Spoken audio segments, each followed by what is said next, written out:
In the First World War, the government had used targeted savings drives such as War Weapons Week.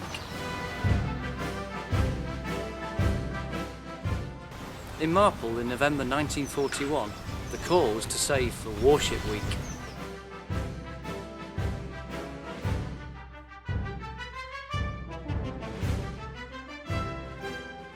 The Lord Lieutenant said he was anxious that working people, especially, would understand that they were not being asked to give their money to the government. What they were asked to do was to save all they could and invest their savings with the government. Now let's listen to a conversation between two English actors on the subject of Warship Week. Ladies and gentlemen, Mr. Leslie Howard and Mr. Noel Coward. People ought to realise in these grim days when we've got our backs to the wall that the greatest need of all is ships. More ships and still more ships. I think they do realise that, Leslie. And I also think that they realise that we cannot have those ships and the other munitions of war which they carry without paying for them. There's our message for Warship Week. Work every hour that you can.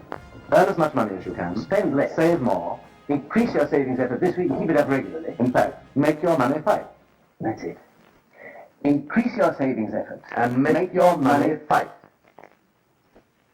So we believe that the film was shown at Marple Regent Cinema and was also shown in a touring van which went around the area. This is Hilary Atkinson from the local Marple History Society. How else was the Warship Week promoted, Hilary? It was advertised in the local newspapers, explaining to people what it was about, where they could buy the bonds, promoting the rally which was to start the week. So what other events were going on to support the drive? There was a choir concert by Ladybrook Choir.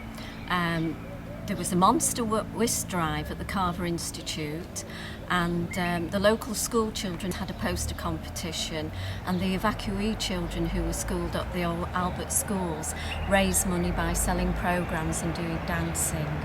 The Albert schools had closed in 1931 but were reopened to accommodate the evacuee children from inner city Manchester.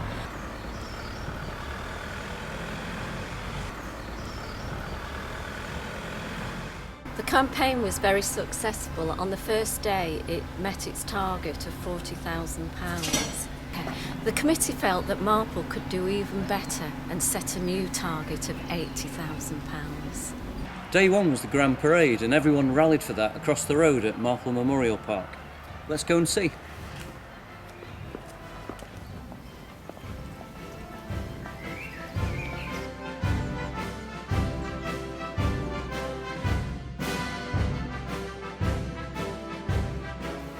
Explaining the working of the Warship Weeks, Mr. Lewis pointed out that each district would be asked to adopt a warship, and he hoped that the Navy would thus become linked permanently with the inland areas. The Admiralty would present a replica of the ship's badge for permanent exhibition in the town of its adoption, and in return it was suggested that the ship adopted would receive a plaque bearing the name of its town for exhibition on the quarterdeck. So it was here in the park that all the spectators and participants congregated.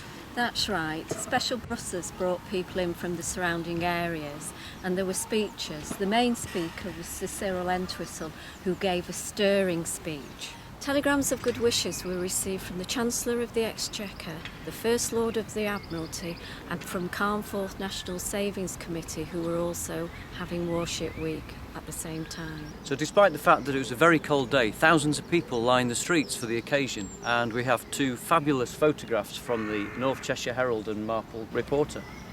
There were 600 or 700 people in the parade. There was the band of the Manchester Regiment, the Home Guard, the Red Cross, Fire Guards, children too, the Church Lads Brigade, Scouts, Girl Guides and Brownies. And look at the lad on the bike, he could actually still be around today. Yes. Afterwards there was a meal provided for the military bandsmen at the Carver, and the hundreds of posters produced by the children were judged. This gave momentum to the whole Savings Week. Yes, it did. People continued to buy war bonds, and the total each day was posted outside the Hollings Mill.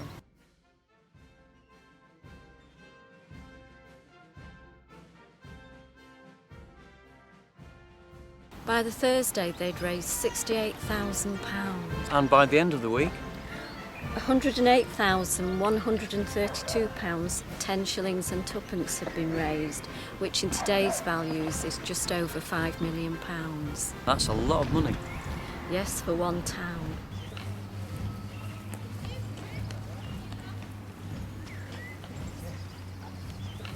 The Special Savings Committee were delighted at the success of the event. The money raised by the evacuees was meant to go towards the costs of advertising.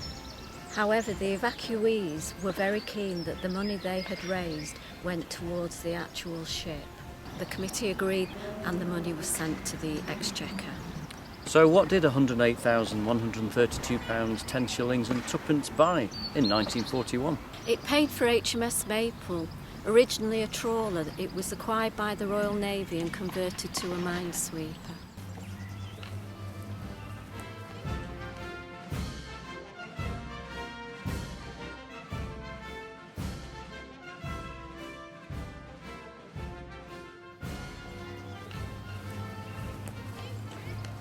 Did she survive the war?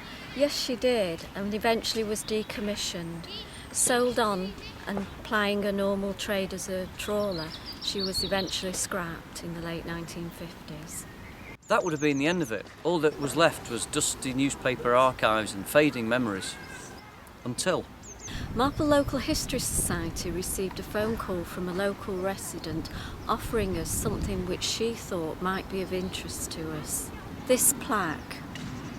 Julie remembers this plaque from being a little girl. It was always in her uncle's garden and she used to walk past it most days. Recently, however, it got her thinking about the words on the plaque and she wondered whether it deserved to be in a better place. So this would be the one mentioned by the Admiralty in the earlier news cutting. The one that was on the ship throughout the war. The issue was now what to do with it. Hilary knew who to contact.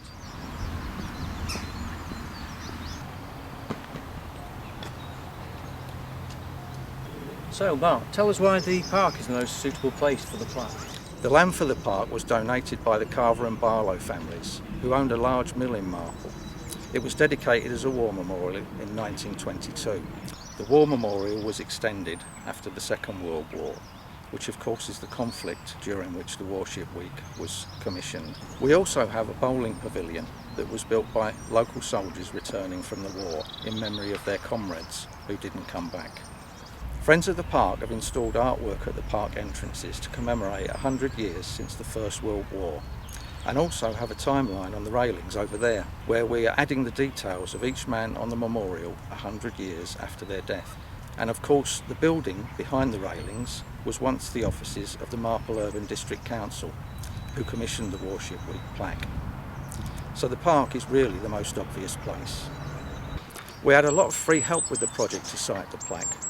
The council donated the recycled stone, but it was very dirty. Local businesses helped us with free transportation, sandblasting, resin bonding and installation. The only cost was for the new plaque, and a generous Marple History Society member paid for that. So an all-round community effort.